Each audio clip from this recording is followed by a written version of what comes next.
welcome everyone. Thank you for coming. I'm Professor Beck. I teach geology and oceanography here at Palomar College.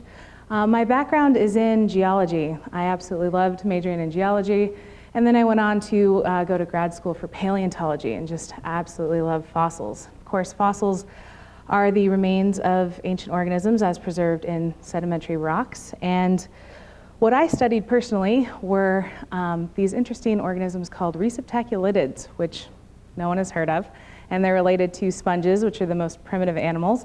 But I'm not going to talk to you guys about sponges because you're all here for dinosaurs, which are some of the most exciting fossils to talk about. And dinosaurs are particularly exciting in the last 20 to 30 years or so. Especially, we've been finding more and more fossils with things like feathers and other bird-like properties. So today we'll be talking about dinosaurs, the evolution of dinosaurs, and how birds actually resulted from dinosaurs and are living dinosaurs.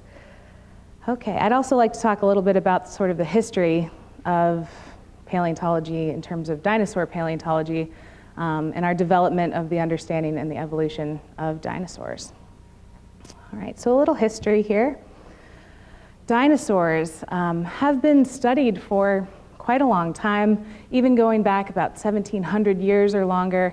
There are written records. I believe the oldest written records are from China that describe dragon bones, and these large bones that they didn't really understand what kind of animals they came from, other than that they were probably very large.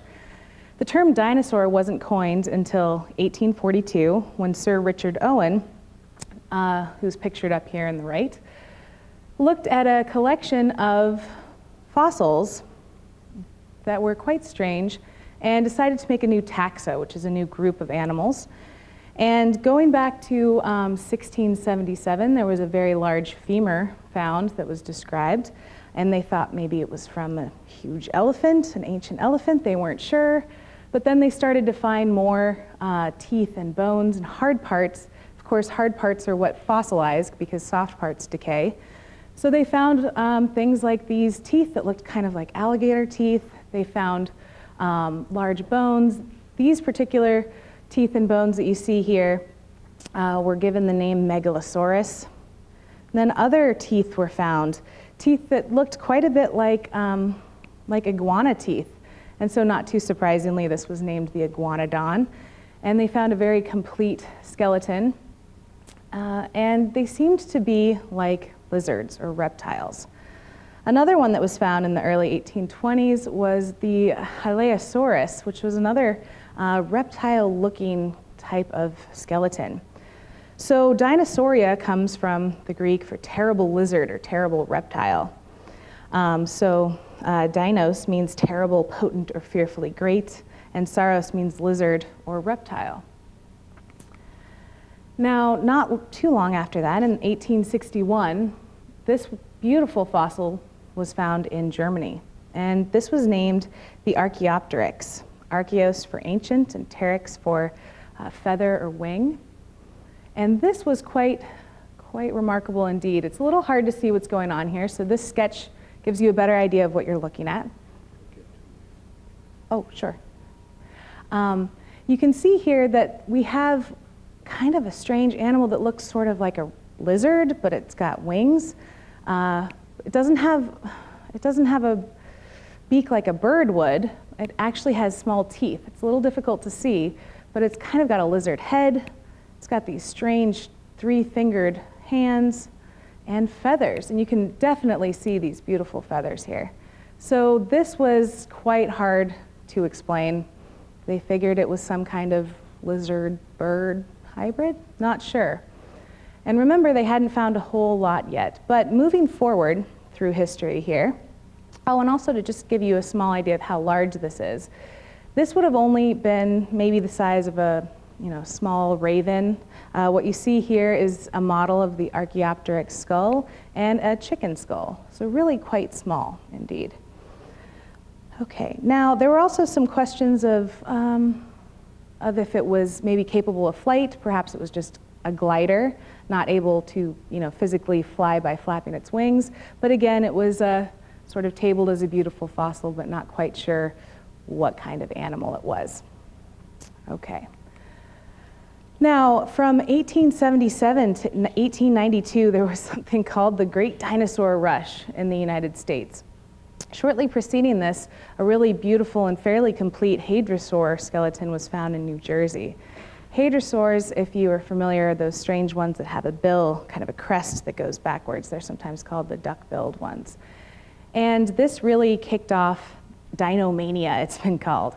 So people really started to look for dinosaurs in earnest, and they found really rich bone beds in Colorado and Nebraska and Wyoming. And this is, I could have a whole separate talk about these two fellows here. Marsh and Cope were actually, they were paleontologists who were friends at first and then became extremely competitive. And this time in paleontological history in the United States is referred to as the Bone Wars. And these two were pretty cutthroat in terms of trying to find new skeletons and being the first to name them, the first to describe them. And in this fervor of discovery, 136 new species of dinosaurs were discovered and described in a relatively short amount of time. And this was a lot of the dinosaurs you think of, if I were to ask you to just throw out some names, if you were to think of Stegosaurus, Triceratops, Allosaurus, Hadrosaurus, a lot of these dinosaurs were collected, discovered and described for the very first time. And people were just eating it up, just completely interested in dinosaurs and wanting to learn more. All right.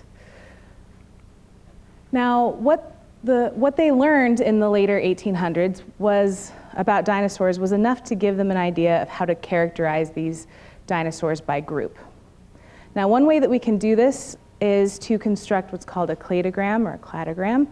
And this is looking at shared features and trying to get an idea of the relationship between different species or groups of species based on physical characteristics. Now, to give you a better idea before we jump into a dinosaur cladogram is to work with something you might be more familiar with, some more familiar animals. Let's talk about the vertebrates.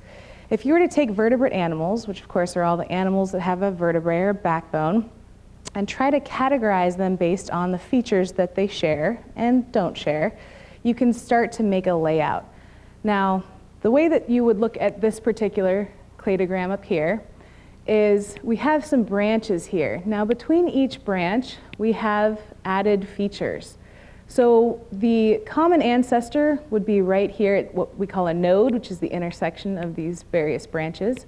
And this particular ancestor to all the vertebrates had a vertebrae, right? A backbone. And everything that descended from that common ancestor right here had a backbone. So there were certain animals that just have a backbone, not much else going on, like the hagfish, which is a slimy fish, doesn't even have a jaw, but it does have a backbone. As we move through the cladogram, we can start to add features. So the next feature that we could add would be jaws. So now, everything that descended from this common ancestor moving forward, not including the hagfish, but moving forward, also have jaws.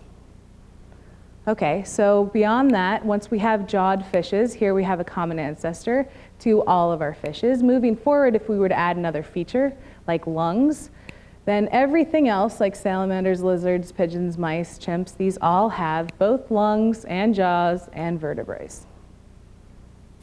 Again, moving forward, if we were to have here the common ancestor, if we were to add claws or nails, then everything beyond that has vertebrae, jaws, lungs, claws, or nails. Does this make sense? Okay. So again, moving forward, we have things branching off. If it branches off before the addition of a new feature, it has all of these features but not the new one, and so on. And the closer that two different groups of animals or species are to one another, higher up this tree or cladogram, the more closely related they are.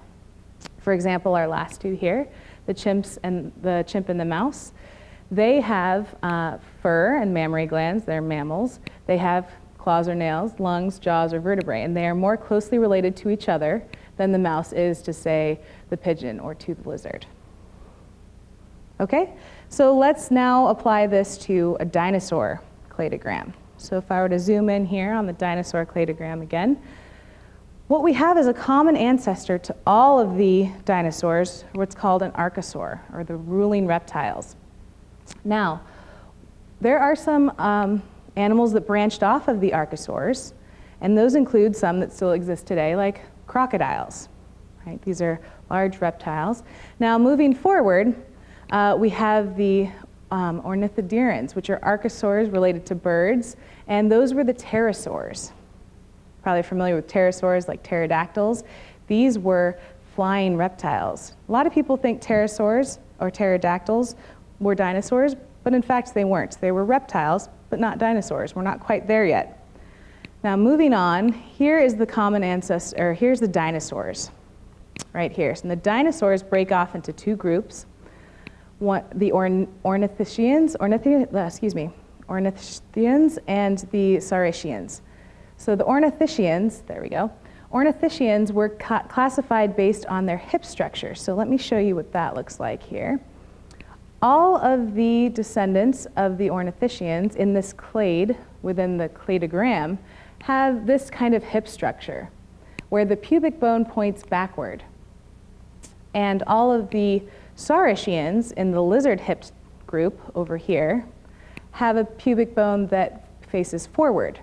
So this might seem like a strange way to classify things, but it works quite well in terms of trying to decide who's related to whom. And the resulting classification here is we had all of these sorts of dinosaurs like Triceratops and hadrosaurs and the Stegosaurus, armored dinosaurs, things like that, domed head dinosaurs. These all fall into this ornithischian group classified by the bird-hipped type hip bones. Now over here we have the Saurischeans, and these have, again, these Saurischean pelvic bones with the pubic bone facing forward.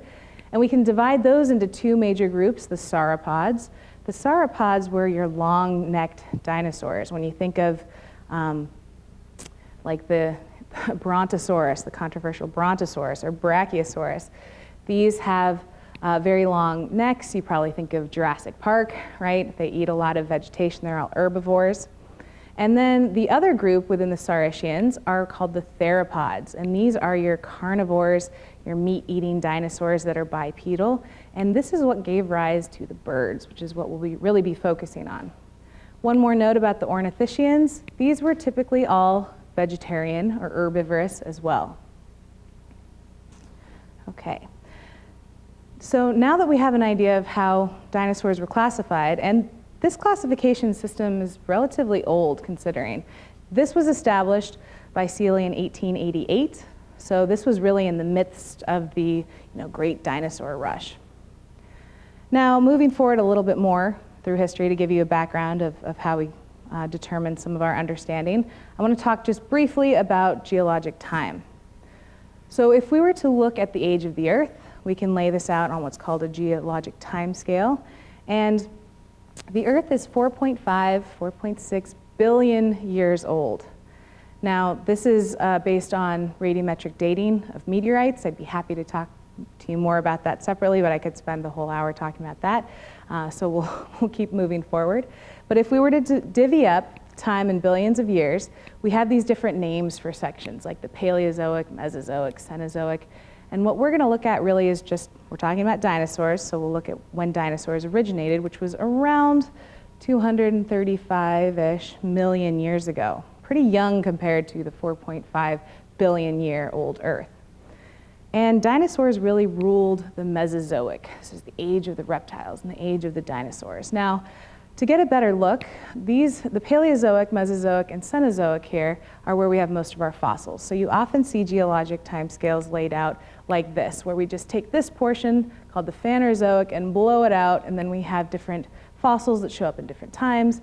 And again, we're focusing just on the origin of dinosaurs in the Triassic, and then the dinosaurs, of course, aside from the birds, went extinct about 65, 66 million years ago. Right about here, we had a major extinction.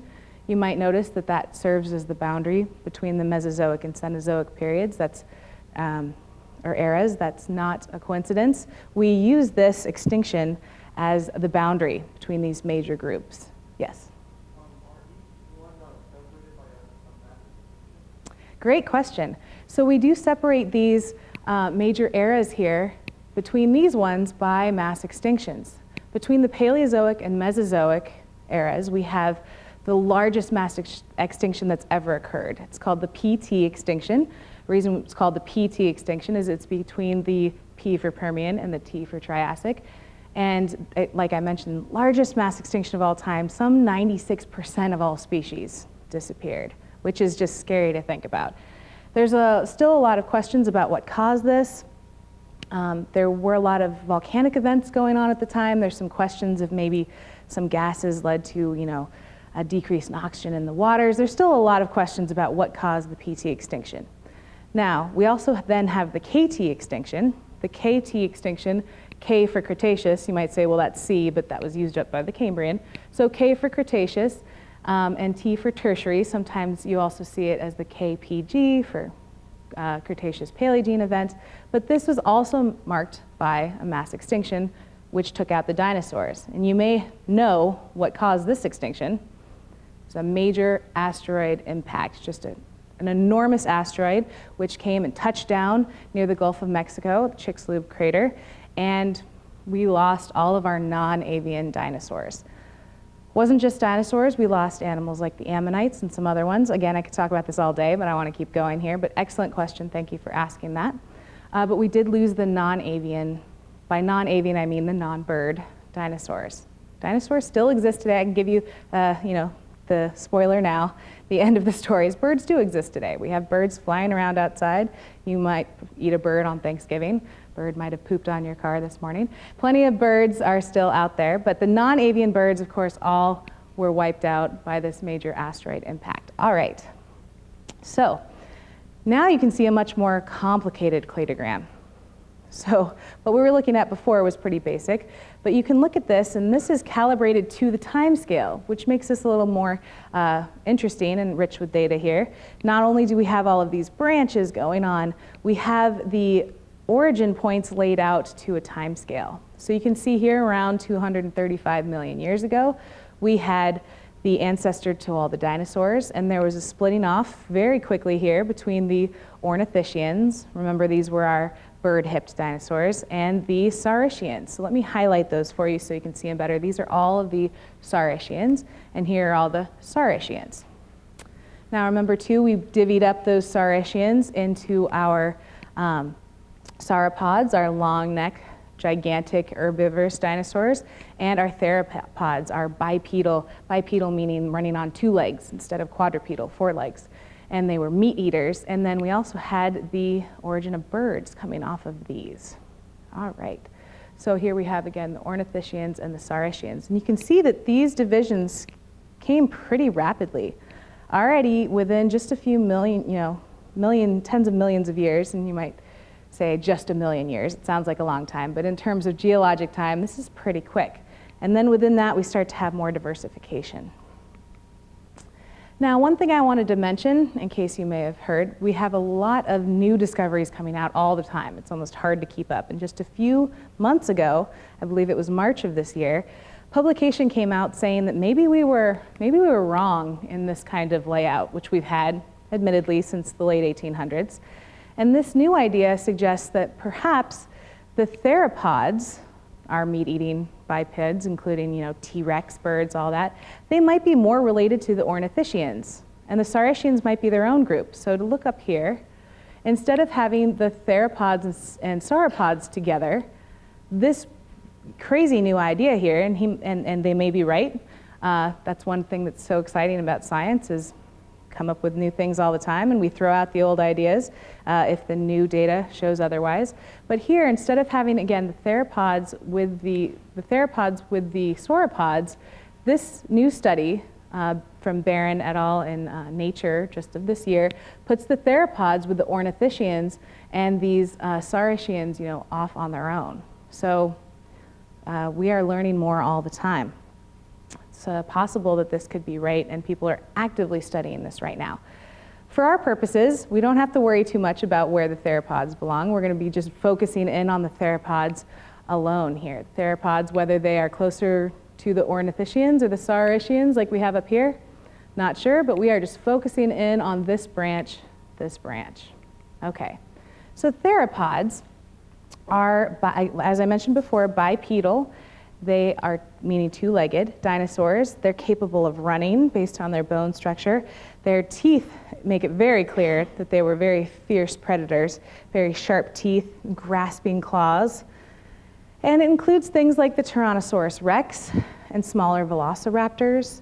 And the relatives to the birds that were theropods were generally between 100 and 500 pounds, although some of these theropods were much larger, several tons, like the T-Rex.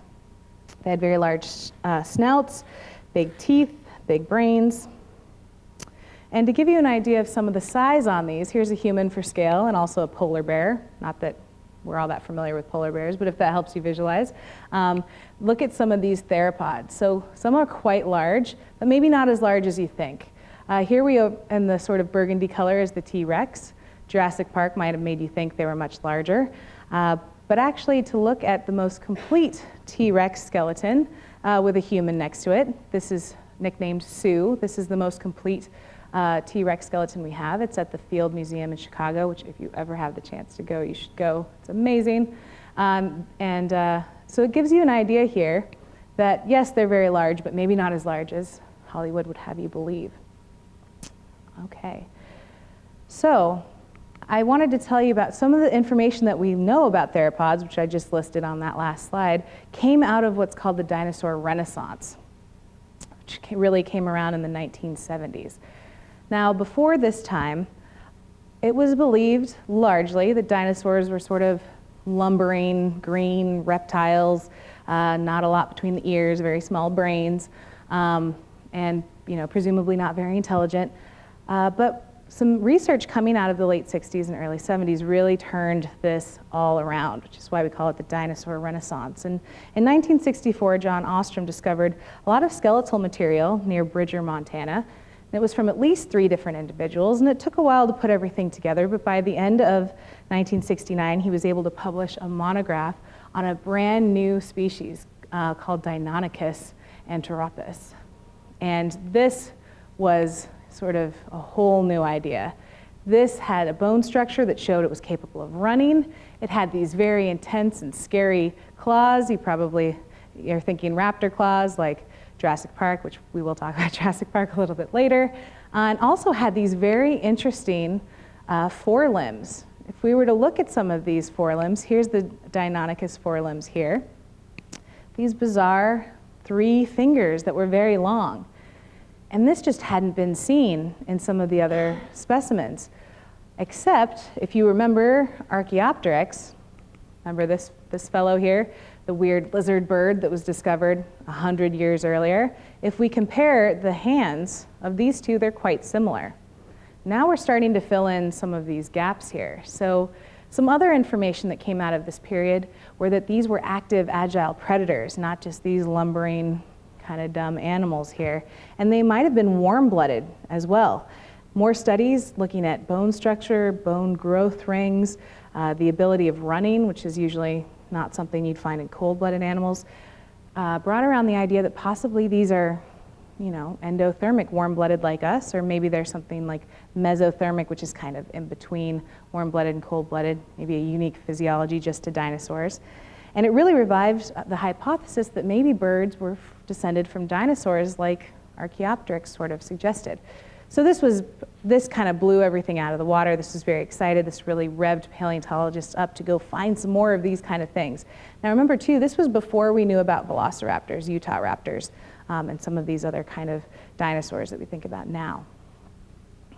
All right, so this also kicked off more discoveries, and that really just avalanched when starting in the 90s to today, we had an amazing influx of new fossils from China. Now, this is just very exciting. I'm going to show you some examples. But there was the discovery of what's called Lagerstätte, which is a German word for fossil bonanza, which is just fun. And a Lagerstätte is a particular sedimentary deposit that just has excellent preservation qualities. Sort of the conditions were just right for preserving fossils really, really well. Particularly in this region of Liaoning, they had a lot of volcanic eruptions that now that might sound terrible for fossils, but In this particular area, a lot of ash was expelled from volcanoes. It was very fine-grained ash. It's not like wood ash, it's actually small pieces of rock. And that settled down and buried some dinosaurs in a very fine ash that actually was excellent for preserving fine details. So you may have heard in the news, and I'm going to show you some pictures, we started to get really excellent preservation of feathers and some soft tissues and some amazing things coming out of China. And just, you know, up until, there's new things coming out all the time, you know, last month and this week, and lots of amazing things coming out of this region. Take a look at this beautiful fossil here. It's hard to believe that this is even a fossil, but you can distinctly see very thick feathers. It's gorgeous. Now, some of these dinosaurs lacked wings but had feathers. So this is already kind of a new idea, that feathers might not have evolved for flight. They might have evolved for warmth, or maybe for mating purposes. You're familiar, I'm sure, that male peacocks have all kinds of beautiful feathers to, you know, attract the ladies. So it's quite possible that feathers evolved before wings did. And some of these feathers range from fuzzy bristles to fully articulated quills. And now we're starting to fill in some of the gaps. Before we had, you know, the T-Rex, Deinonychus, and then Archaeopteryx. You know, what's in between? How did we go from birds, you know, back to 300-pound theropods? Here's another beautiful picture here. You can see the feathers as well. Amazing. So some of this, again, as I mentioned, was showing that feathers must have evolved in dinosaurs long before birds themselves developed, and maybe even before regular wings developed. This next photo is amazing. I love this one. Might also make you think of Jurassic Park. This was discovered just last year, and this is actually a piece of dinosaur tail preserved in amber. Now, amber is fossilized tree sap. So I'm sure you've all at some point gotten sticky tree sap on your hands or somewhere else. And that same sticky stuff can trap different, you know, animals. There's some amazing lizards and things that have been preserved. And then, of course, famously in Jurassic Park, the mosquito, right? Now, in this situation, this is very small. This is, of course, projected very large. This is about 3.5 centimeters, so about this big, a section of tail, but it has 8 vertebrae inside of it. And the vertebrae, and feathers. And the vertebrae are not fused together, so this suggests it's a dinosaur, not a bird. And it's just exceptional. Now, the next photo I love. It's just amazing. This is a microscopic view of some of these feathers that were preserved in amber. This is especially exciting because with most of our fossils, these were animals that were buried, right? So everything's smushed. You might have some great feather impressions, but they're flattened. In this situation, it's like a 3D look at what these were like. Now, just gorgeous.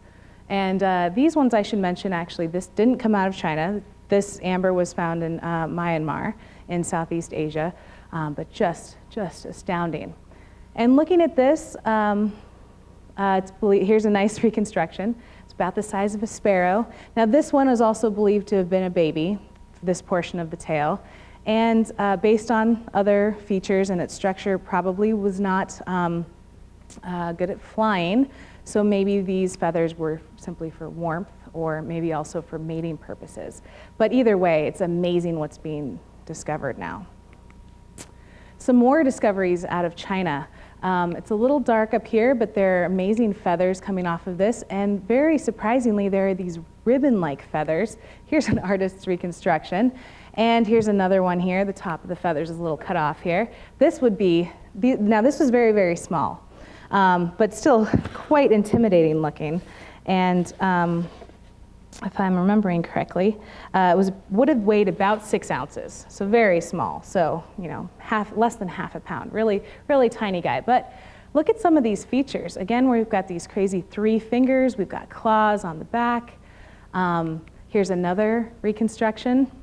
Now, these feathers, at least the tail feathers, would not have assisted in flight.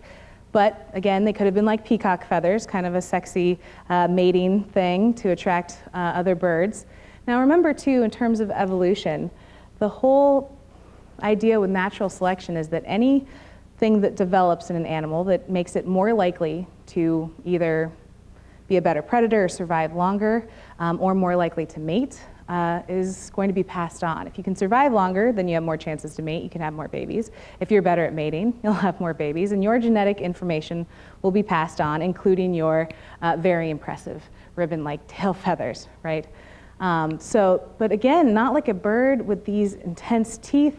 There's no beaks yet, but again, absolutely amazing. A look at the skull here, so no beaks, but now we're getting to larger brains than some of the things like the T-Rex.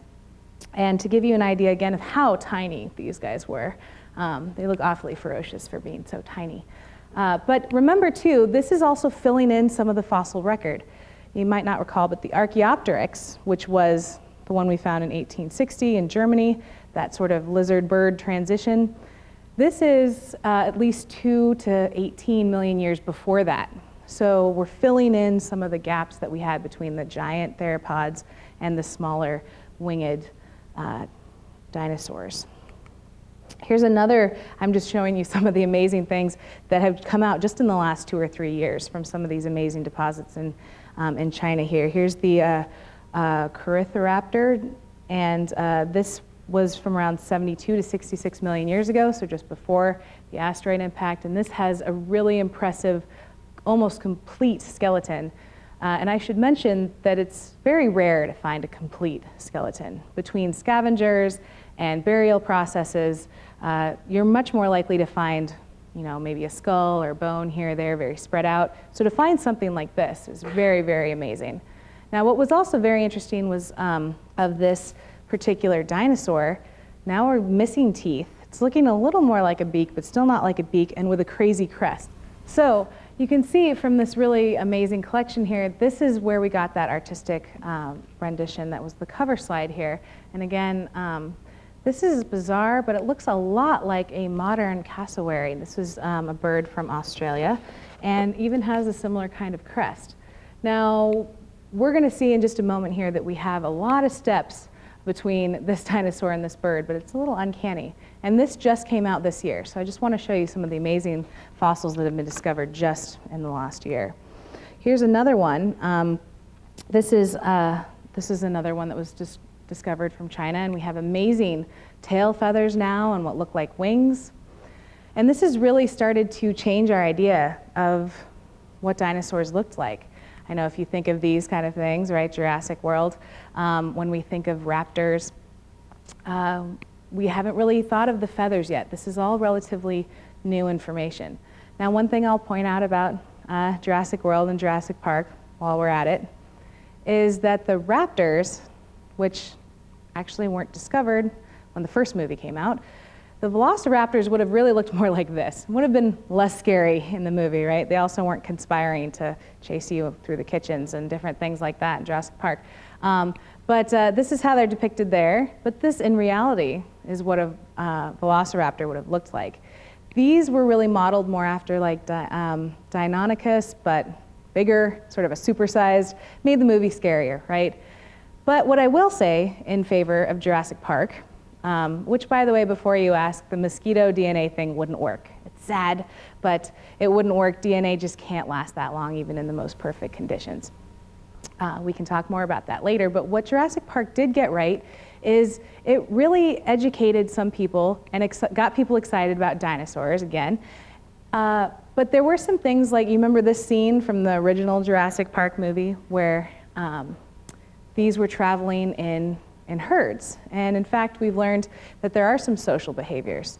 Although these still are non-feathery, whereas this particular species, depicted like this in the movie, likely would have looked more like this, with feathers on its wings. Now, we didn't know that in 1993 or whenever Jurassic Park came out, but now, thanks to all of these amazing specimens coming out of China just year after year since the late 90s, we've got a lot of examples of this particular genus, which is Gallimimus, and know that it did have feathers. Okay, now more discoveries, again, coming from China. This interesting looking fellow here is the ancestor to the T-Rex. So this existed some 60 million years before the T-Rex. It was a little bit smaller. but it was covered head to toe in downy feathers, and we have excellent preservation of these fossils. Now, because we can tell from other factors that this was an ancestor of the T-Rex, we can infer that the T-Rex likely also had feathers. Unfortunately, we don't have a really good specimen of a T-Rex with feathers yet, but maybe they'll find one. Some other things that were discovered in the last 20 years or so, we have more and more analyses of some of these talons of the hind limbs. This was just out of 2011.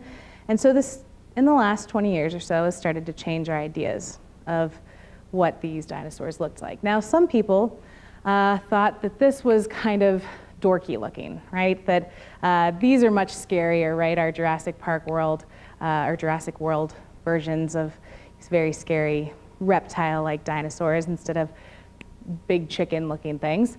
But I have a little comic for you to read. I'll just let you read it quietly for a moment here. This came out in 2012. So hopefully I gave you enough time to read it there. But the joke here, of course, is that this view of this person here, said, they've gotten all weird since I was a kid. They've got these dorky feathers. But then the other person says that research is showing that they think raptors use their wings for stability, flapping to stay on top of their prey while hanging on with their hooked claws and eating it alive. And then, of course, not so dorky anymore, pretty cool and scary now. And indeed, this came out of research that these raptors, while they may not have been using wings for flight yet, might have been using them in the way that birds today still do this sort of thing.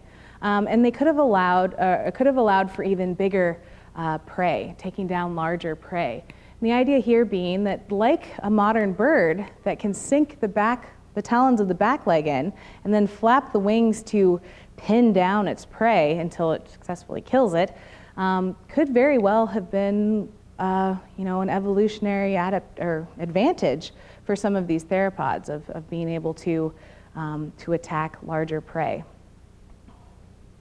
If you think about the Jurassic Park and the Jurassic World raptors just trying to attack with the back feet, you'd think they'd be kicked off pretty easily, but having wings to stabilize yourself and really pin down the predators, it's a revolutionary kind of adaptation. Not so dorky after all. Now, other research, again, in the last 20 years has shown us a lot of information. It's shown us that some of these theropods were very, very social. We found groups of them together that were buried together, suggesting they likely lived together.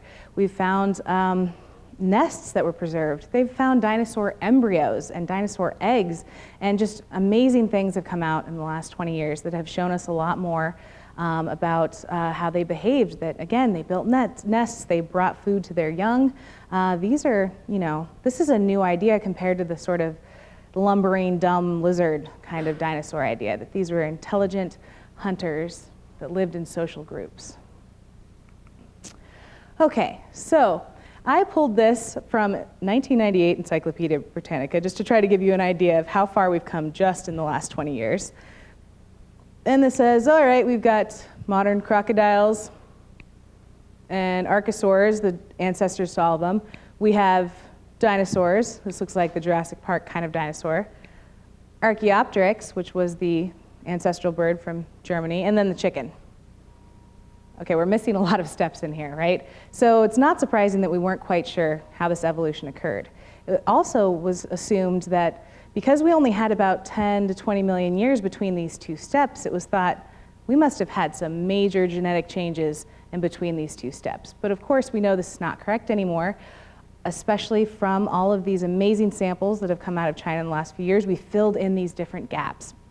And so this suggests that the evolution wasn't just really rapid, that it actually was gradual, that it occurred over long stretches of time. And the classic features of birds evolved one by one. First, we had bipedal locomotion in these dinosaurs walking on two legs. Then we had feathers. The feathers actually came before wings. After the feathers came wishbones. That's the clavicle, like our collarbones, two of them fused together. Simple feathers that evolved into quill pen feathers, and then lastly wings. Now I'm going to take you through these step by step so you can we're going to summarize all of this. And you'll see that this actually was a gradual progression, not just this sort of rapid, major evolutionary change over a short period of time. Okay. So to refresh us, we're going to reorient ourselves with the cladogram that we looked at before. And what I want to start out with is we're looking at the theropods, and we're going to start a new cladogram with Neotheropoda. So we had our theropods, which again branched off to our long-necked dinosaurs, and then branched off here towards the Neotheropods, which include our T-Rex and our raptors and ultimately our birds, all of that. Okay. So let's zoom in. We're going to look right here, starting with the Neotheropods. Zooming in here, you can see that these happen pretty quickly here. So let's start right here.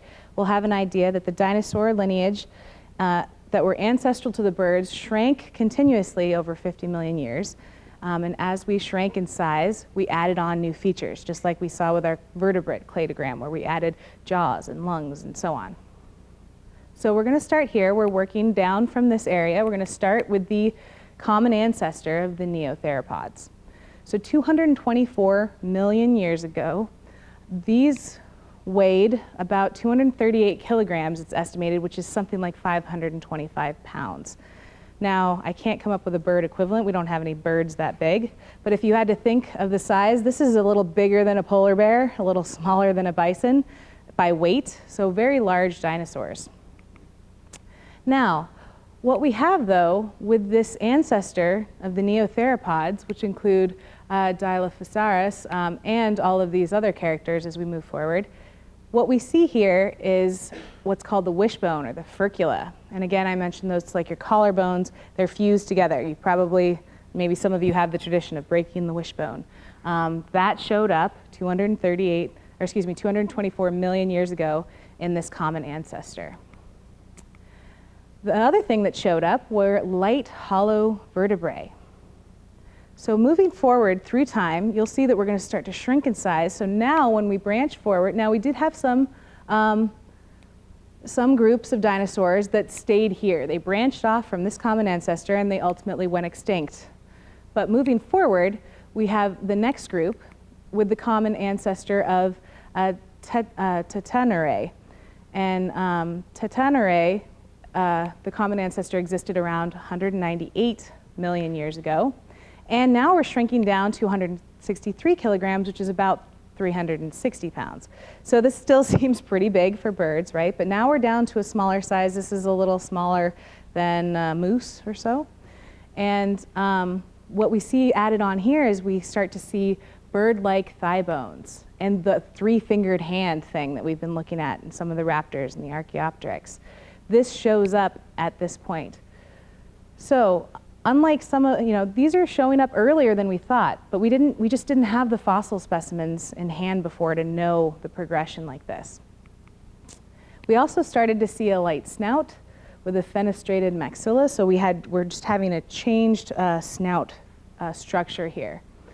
And the Allosaurus branched off from this common ancestor. The Allosaurus looked a lot like a T-Rex, but was older than this. Now moving forward, now we're going to go up another notch here to the common ancestor of the Coelurosaurs. Now the common ancestor to the Coelurosaurs existed around 173 million years ago, and look how much we shrank just in this amount of time. Let me go back and show you 198 million years to 173 million years. This is really only a very short amount of time, geologically speaking. We have shrunk from 360 pounds down to about 60 pounds. Much, much smaller. And some of the added features we'll see in just a moment here, but I want to give you a better idea of the size of this. So we do have some birds that are about this size. And the closest one I could find to about 60 pounds is called the greater rhea. And the greater rhea is a bird from South America. There's a zoo handler here to give you an idea of the size. And to get an idea of what they look like when they run, I think they look a lot like dinosaurs, just like this already. So they're a little smaller than an ostrich here. Okay. And excuse me, I think the last one I said that was the size of a moose was about the size of the biggest ostriches that exist. But back to this, With the Coelurosaurs, the descendants of the Coelurosaurs include the T-Rex. Now the T-Rex, you might say, wait a minute, the T-Rex is a lot bigger than 60 pounds. That's true, but what we mean here is that the common ancestor to the Coelurosaurs gave way to today's birds and also gave way to other species that did get bigger. But those ones like the T-Rex that got bigger did not make it through the extinction. Okay, so some of the features that we see here, we start to see simple feathers, and we start to see longer shoulder blades. Moving forward another 15 million years or so, 160, or less than that actually, excuse me, 160 million years ago existed the common ancestor to the Paraves. Sometimes these are also classified as the Humaniraptors. And now we've gotten even smaller. Now we're down to about 6.5 pounds.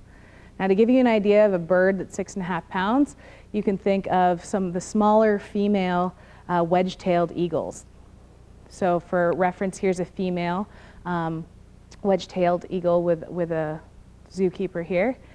And some of the features that were added here include a stiff tail with few vertebrae, as opposed to the older dinosaurs that had a long tail with not stiff vertebrae, not fused vertebrae, but the ability to, whip the tail around. They weren't fused together, and it was a longer tail. Now we've got a stiff tail with a few vertebrae, sometimes with feathers as well. We also have the bird-like pelvis. So originally the ancestors were classified with the lizard-hipped group, right? But now it's actually evolved a bird-like pelvis where that pubic bone is pointing a different way. We've got an enlarged breastbone or sternum and a highly flexible wrist.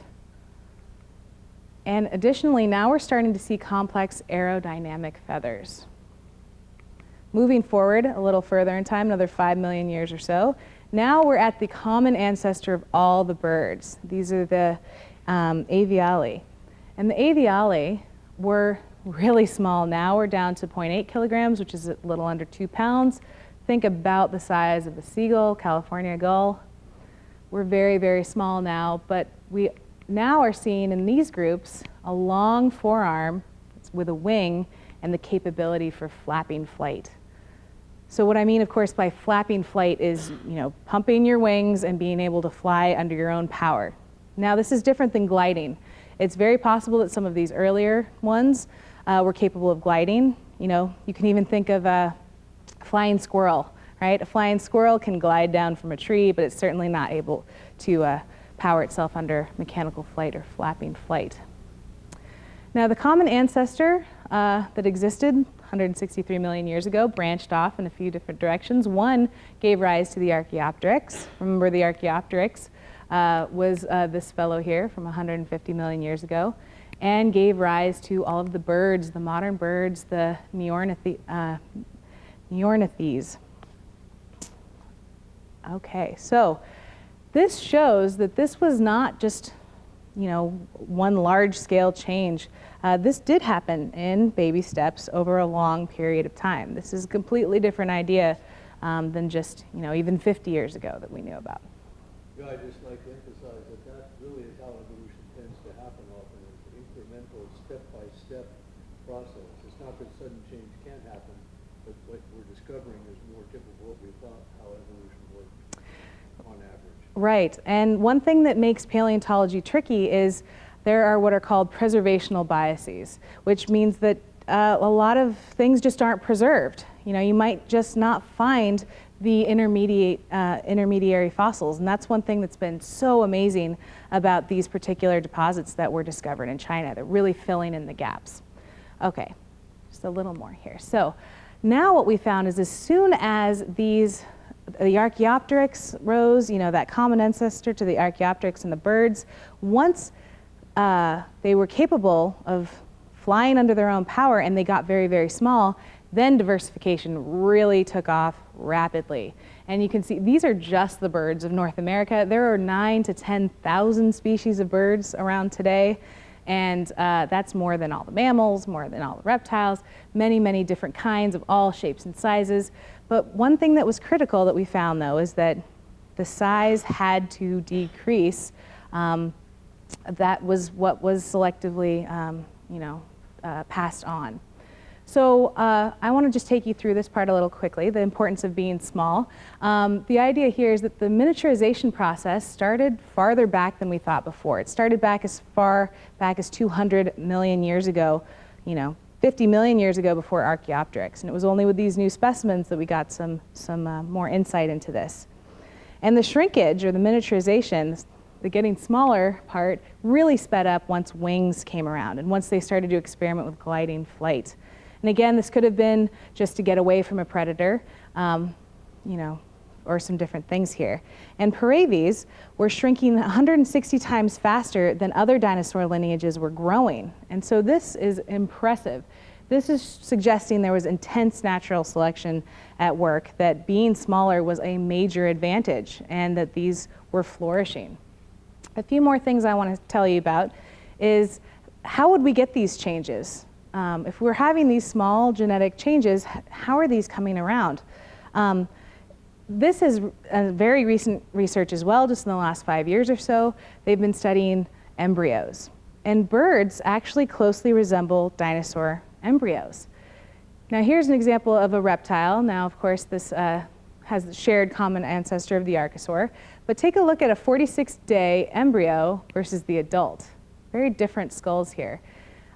This is a Silophysis, a primitive juvenile versus an adult. You can see that there's quite a difference. But once we get to Archaeopteryx, closer in relation to the birds, the juvenile and the adult are looking more similar. Now, also take a look at this alligator versus a chicken skull versus some of these. So this is the idea that maybe the way that these changes were made is that instead of continuing to progress to the adult form, maybe they just kind of stopped developing that direction and kept kind of an embryo sort of state here. And the fossilized skulls of baby dinosaurs look a lot like adult birds, and so possibly they just arrested the pattern of development earlier in life to preserve these qualities. Now, another thing that was interesting was the baby-like skull leaves a lot more room, and that might have developed bigger brains. Bigger brain to body size ratios is associated with intelligence in certain animals. So it's possible that this is how things progressed. And the first birds were almost identical to the late embryo stage from velociraptors. And first off, I'd like to just say it's amazing that we have preserved dinosaur embryos. How cool is that? And so this process is called paedomorphosis. And the idea here is that rather than starting a whole new thing, making a whole new gene, a whole new path, you sort of work with what you already have. Has that term become more common instead of neophilin, which is often the term they use to think that humans evolved from juvenile apes? I think it's a similar thing. This is the word I kept coming across in my research with this. I'm just curious. I didn't come, maybe that's, yeah, the anthro versus paleo difference. I don't know. Yeah. So here, I want to show you just a few more things here. The birth of the beak. I just have a few more slides. This just came out 2 years ago. And this was the idea of taking a chicken embryo and trying to make it look more like a dinosaur embryo. And this was successful and kind of creepy. But we'll take a look here. These are different chicken embryos. And what they found was they could figure out which two proteins were responsible for fusing the different parts of the snout into a beak. And this is the big difference between sort of reptiles and birds, is rather than having two different pieces here that make up the snout, they're elongated and fused together into a beak. And so they were able to just suppress these two proteins, and they made a dinosaur-looking chicken embryo. Pretty creepy and kind of cool. There's a lot of questions. A lot of people want to bring dinosaurs back or make new mammoths, and there's all kinds of, is it ethical to do these sorts of things? These didn't actually grow up to become adult dinosaur chickens, but I'm sure some people would be interested in that. But what this is showing is that little molecular adjustments can trigger big changes. So the idea before that we must have had these really big changes to get to these new species is probably not right. It probably was these little molecular changes that then rapidly diversified. So the same forces that shape microevolution, minor alterations within a species, can drive macroevolution, which is the evolution of whole new features and new groups of species. And if you're wondering what is going on in this creepy looking picture down here, this is a chicken embryo, and this was found, this is a little older study, in 2006, it's very difficult to see, but alligator-like teeth were grown on this chicken beak. So this is a very interesting thing. Again, just little changes can get the teeth back, you can get the dinosaur face back, so it's like reversing the birds. A couple more things. Velociraptor and Archaeopteryx we saw before have the three-fingered front hands. Now today with pigeons, modern birds, it looks quite a bit different. And of course this is because the hands or the fingers have now turned into a wing. So how did we get from here to here? Well, it's surprising when you look at the embryos. Here we have the adult pigeon, look at the embryonic pigeon. When it's in the womb, so to speak, when it's in the egg, it has very similar three fingers again. And so this is the idea that, this is an ancestral feature. As it grew, these bones fused together to become ready to grow the wings. But these can happen. You may have heard interesting stories about humans being born with a little bit of a tail or something like that. That's an ancestral feature, and if you look at 5-week-old human fetuses, they have this little tail, but it gets reabsorbed, and then you're born without a tail. But it's an ancestral feature. So these little changes could be happening, and we can see them in these embryo stages. Another thing is the tail. If you look at a bird tail here, or a bird embryo, excuse me, you can see it has a long tail. But as it's developing, before it hatches, this tail is resorbed into the fluids here, and it's born with typically very short tails. All right, wrapping up here. This just shows, this is very new again, very new insight into this whole feature, this whole process. But small changes in gene regulation drove both the initial creation of the beak over millions of years, and the diverse shape of bird beaks were also driven by small changes in gene regulation, but diversified rapidly. There have been studies that have shown that you can change a bird beak in just a few generations. So it was a long process to birds, but once we got to birds, my goodness, they really diversified in body type and beak type. And I feel like I would be remiss if I didn't take this opportunity to wrap up our awesome Darwin conference here by mentioning Darwin and Darwin's famous finches. So we often think of Darwin like this, but young Darwin, in his early 20s, went off on an adventure, on a voyage on the HMS Beagle in 1831. They went to the Galapagos Islands, and he was the official cruise naturalist. And he spent time collecting, flora and fauna and looking at different things. And from the Galapagos Islands, he preserved 14 bird specimens, and he took them home and evaluated them and found that they were all different species, and 12 of them were brand new, never before been seen species. And he was able to really distinguish them because they had all had different beaks. The birds themselves, though, which turns out probably weren't finches, they were probably blackbirds or mockingbirds, but still, they had a body very similar to that of mainland finches, but on the island where they were isolated from other things, they developed into different species based on their beaks.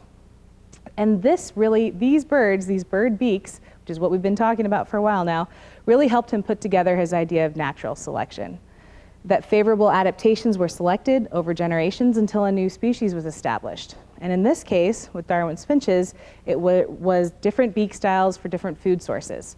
If you want to open nuts, if you want to eat insects, based on what your diet is, more beaks are advantageous than others. So beaks adapted to the type of food they ate in order to fill these different niches.